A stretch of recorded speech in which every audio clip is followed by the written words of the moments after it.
used as a front, or basically they are the family that everybody focuses their attention on as the evil ones, when the real, evil ones are the ones that are faking that whole situation. And then when you see Tony Greenberg playing a character from that other family, well, why doesn't Evelyn Rothschild say something? Why are they letting this person impersonate their family member? So, that... Well, there is one researcher out there who believes that Rothschild is actually not a family name. It's a title. Really? Yeah. I didn't know that. And in my show before, I've talked about how it's actually an anagram. It means Thor's child. Really? Yeah, so it might be a family line or something, or a title, again, because Thor was basically a servant of the gods, that ruled him. So anything was valid, but yeah, he wouldn't be out in front of the limelight if he was one of the secret rulers of the world. Correct. Because they don't want that. I mean, one of the things I've referenced before, I wish I could find the quote. I was trying to find it before the show. There's a quote from Roman times about actors, right? It's like, you would rather have your daughter marry a convict or a prisoner than a actor, because they are higher on the totem pole. The food chain, yeah. Yeah. I would agree with it. I don't, acting is one thing, but when you act and you knowingly acting in a skit that's going to be used to, push agenda or, do some bad things to humanity, well, then that right there is wrong. If you're acting to do a movie, fine, but don't act in these drills knowingly that it's going to be used to push agenda, because that's terrorism. Yeah. That's what Homeland Security describes as terrorism. But, you mentioned something that was interesting. You said that they wouldn't be in the limelight if they were who they were. And this is something that plays into the Greenberg aspect of it, where, people don't really know who Maurice Greenberg is, other than the fact that he was the CEO of AIG. Well, at the time when he was the CEO of AIG, his two competitors were other firms that were massive, huge firms. And guess who those CEOs were? His sons. And nobody put those together. His two sons ran his two competition. So you look at that and you go, okay, well, who are Greenbergs? And then you see them behind a lot of this media manipulation, and you have to wonder if this is the family that is actually the ones that's pulling the strings. I mean, they're CFR, trilateral, all those things that people, associate with those ruling class. They're part of it. They're one of them. And it just seems like this family, since I found these photographs, and now we can show that these are the family members, they were just hidden in the background, and nobody knew about it. Nobody put it all together. So they could have been hidden all this time. I remember a few years ago, somebody showed up on the conspiracy movement calling himself the Supreme Rockefeller Messiah. Mm-hmm. And he claimed to be one of the long-lost Rockefellers or something back from the trip to Tahiti or someplace like that. And you'd be surprised how many people in this movement got suckered in by him. And, eventually somebody proved that he was like some guy in Tennessee living in his mom's basement who had run pump and dump stock swindles out of Jersey for a while. Oh, yeah. Exactly. So who is this David Rothschild? Adventurer, right? He's an adventurer. What the hell is that? Yeah, they said he was an extreme traveler. Come on. Not a regular traveler, an extreme traveler. Yeah. So, I mean, then you see on the same show, Alex, he does these other two people that are Tony. And just to look at it and go, okay, either Alex has lost his mind and he doesn't see it, and he must be being tricked by his producers. Because obviously the guests that come on the show, his producers have to talk to and interview a little bit. So, somebody's either playing a joke on him or he's in on it. And I wish he would just address that. That's all. I don't think he's going to, because I think Alex Jones is a big fraud. Well, see, that's the thing. We can say that, but do we have the tools to prove it? Well, yeah, we sort of do now. Either address this stuff or don't address this stuff. But if you don't, every day that you don't, you're going to lose more and more of your credibility. Like with the Jared Faulkner thing. See, and I think he's kind of done that already to himself. As far as he's come up several times in the show where he's a cartoon. He's a joke. And there's certain things he will talk about and certain things he won't talk about. But yeah. Getting beyond him, let's go to, you mentioned he brings these people on. You brought up a point about Maurice Strong earlier. Mm-hmm. Okay. Maurice Strong, here we have this early conspiracy information. The 92 conference for climate change in Rio de Janeiro, the quotes from Maurice Strong about how you could, destroy the entire middle class with, a snap of his fingers, etc., right? Yeah. He's got this mythology associated with him. And you brought the thing, well, why are they interviewing Maurice Strong about the underwear bomber? I mean, if he's such a powerful man, why is he being interviewed?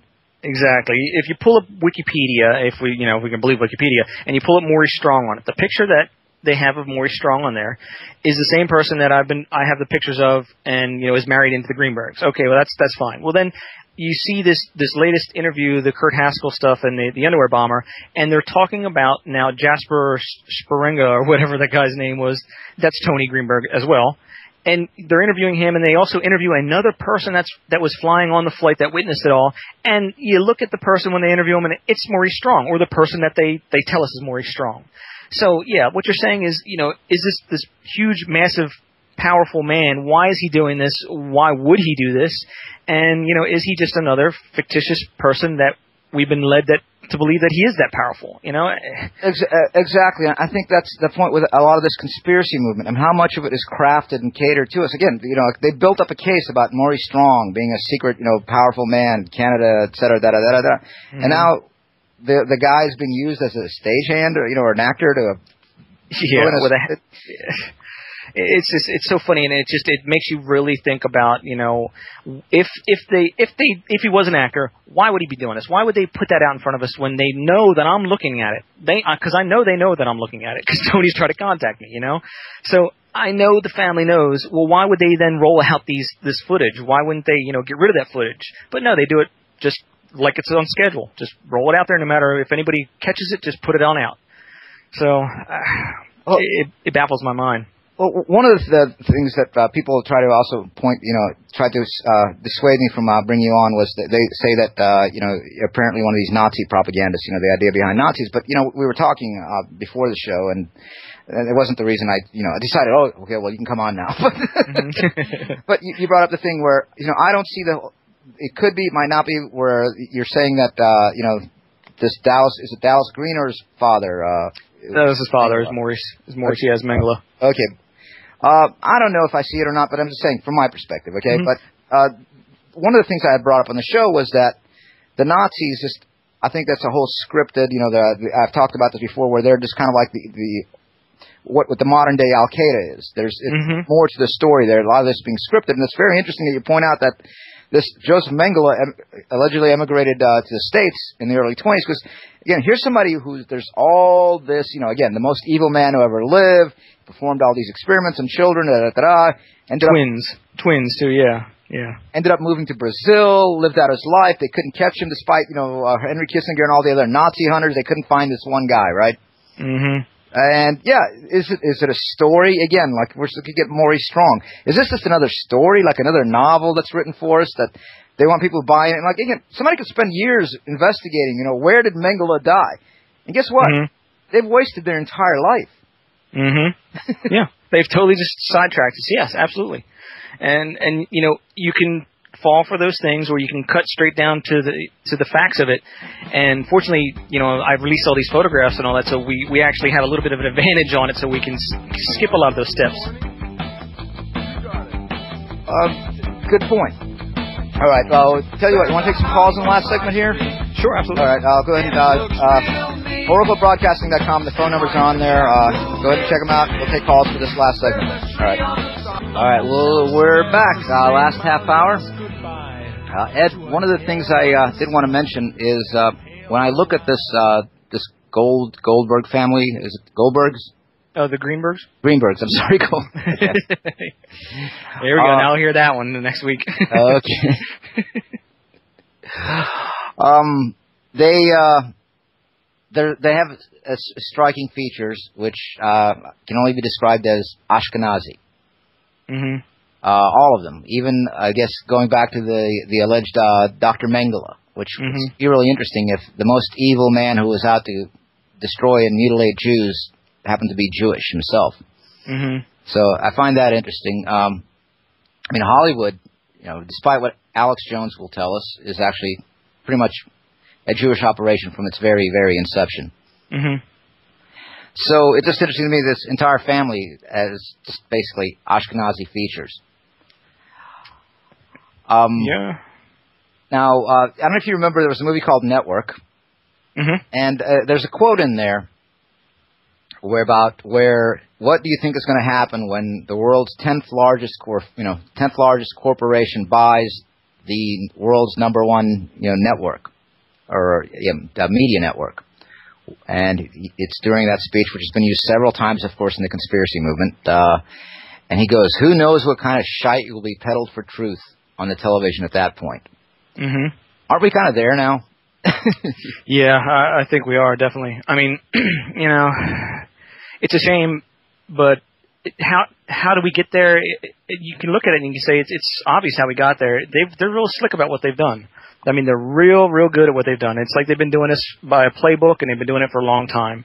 And it's the people that think outside the box, of course, are the ones that are ridiculed and called names, but they're the ones that, make the change, because everybody else is just beat into this pattern and conformed into this one mold. So, you just really have to stop listening to what they say and totally just start thinking for yourself. And, don't listen to what I'm saying. At least just listen enough where you go and do your own investigation. But you got to start getting that common sense back, that gut feeling about these things that they're showing you. And, that'll make all the difference.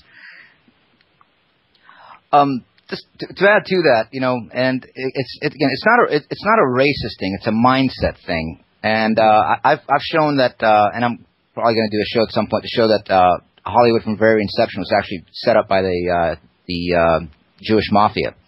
Mm-hmm. Always been under control of it. I mean, come on, why would people get into Hollywood and change their name to sound less Jewish? Don't you think it would be to your benefit to have a Jewish sounding name if you want a career role? Yeah. Okay. Yep. And I mean, what do we see coming out of Hollywood? Basically, anti-Arab propaganda, nonstop. Yes. Okay, Yes. Arabs this, Arabs that, Arabs this, subhuman. But what I'm going to argue is it's kind of you're also seeing an anti-Goyim propaganda, which has been pretty consistent, and that's what I see is coming out of this Occupy Wall Street movement, because this is as I talked about on the show with Mike. This is basically the formula for this, the Bolshevik Revolution. Yeah, I want to, before I say anything, I want to say I'm not prejudiced. I hate everybody equally. So, that's just get that out of the way. But, when you look at the theories that have to do with that, I mean, yeah, it does look like those things, but you also see them pitting, Middle Eastern against Jew against Middle Eastern, and, American against this, and they're sitting back and they're laughing at this whole thing. And, if we are to believe what I'm saying, then they're Nazis, and basically, if I understand Nazi correctly, it was the formation of the National Socialists and the Zionists, correct? Because that's what two that made up the word Nazi. Well, and see, I look at it differently because, the National Socialists, but they didn't call themselves that. And if you look at the word, I mean, what's in a word, right? That's where the truth is hidden, always. A lot of things. What do you have there? Ashkenazi. Mm-hmm. Okay? Ask your Nazi. He'll know. And there's other books on the subject where it shows that, well, if these guys were so anti-Jewish, then how come so many of Hitler's highest-ranking officers were Jewish themselves? You also have to look at the fact that the Jewish population in Germany, they were accepted as everybody else was. So Germany wasn't anti-Jew at all at that time, as far as I've been able to research. But again, I'm not really that an expert on that area. But from what I'm seeing is, yes, I mean, a lot of the Nazis were Jewish, from what I understand. So there's so much stuff out there that we've been told so many lies and just so much propaganda that I just don't even know what to say, other than the fact that I know my grandfather stormed the beaches on D-Day, and I know he fought for a certain thing, and was that certain thing actually real, or were they all tricked? Was it all propaganda, just tricked into this big war? I can't say that that's something strange. I believe he was propagandized into it, Yeah, I think everybody is, when it comes to war. Yeah, I mean, really. Who wants to really kill anybody else? I mean, nobody wants to do that, so they're tricked into it. They have to be tricked into it. I'll tell you, we have a caller here on the line, Richard in Washington. Let's go ahead and take this. Richard? One of the most informative shows, Rebel. Great show. But I don't have any contact information. How do we get videos and check up information and do all that kind of stuff? And how does that spell his last name? Because I can't get him on the Internet. It's ChiaRini, and you can go to Dallas Goldbug on YouTube, and you can see my bios on the side with my name and all that. So I don't hide behind anything. Dallas Goldbug was just a nickname because of some projects that I